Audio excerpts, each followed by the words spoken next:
Courtney here to talk about more weird things. So, let's discuss psychosis and spiritual awakening.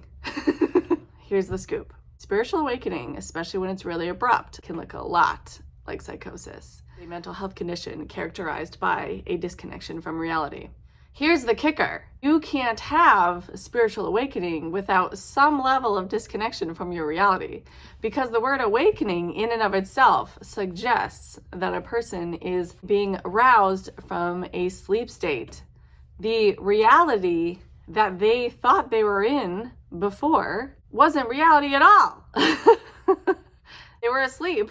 If any of you have seen the movie Suicide Squad, towards the end of the movie, the Enchantress, she puts the squad in a trance to pacify them so she can do her work. She puts each of them into their own false reality, their own sleep state. One of the characters realizes that it's not real, and he comes to and he snaps the rest of the squad members out of it. She looks at them and she goes, "How long have you been able to see?"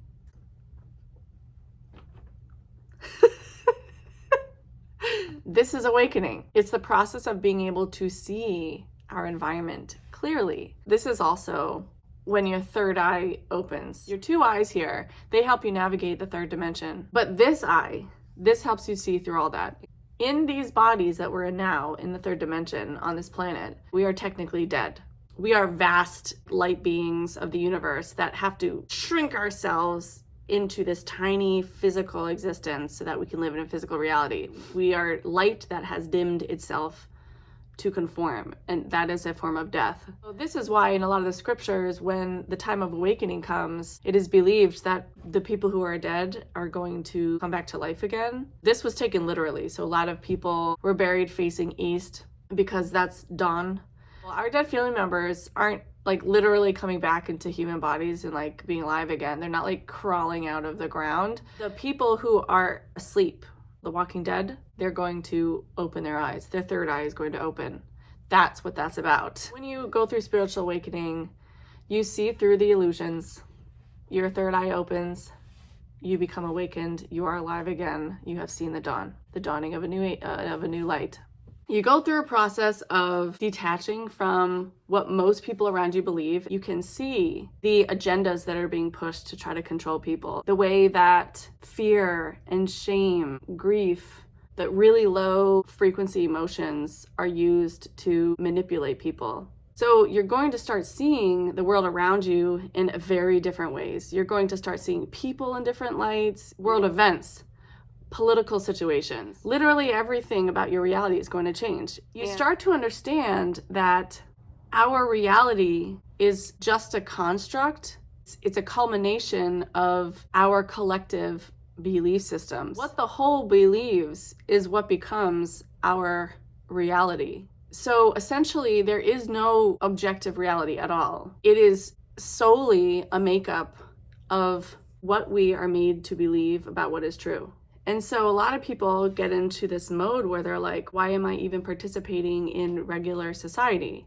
For most people, when they come here, it is because they want to learn certain things. Their soul wants to grow in specific ways. So because of that, we do have to participate to a certain extent in the collective consciousness. The things that many of us who awaken will not participate in are the fear-driven control tactics. If we get to a point where our emotions are being cajoled so heavily that we start viewing the other as subhuman and wanting to emotionally maim people, then there's a problem. Spiritual awakening can be really isolating because you do realize that we're being played in a lot of ways. And what most people believe is hard truths actually aren't.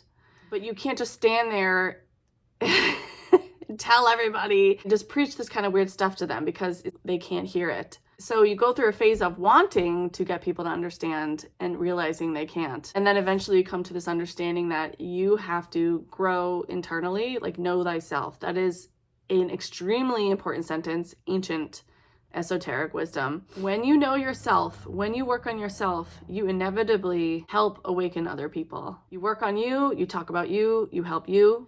Those DNA activations that you have created within yourself naturally light other people up, right? They're like matches. They start to remember. If you feel crazy, you're not.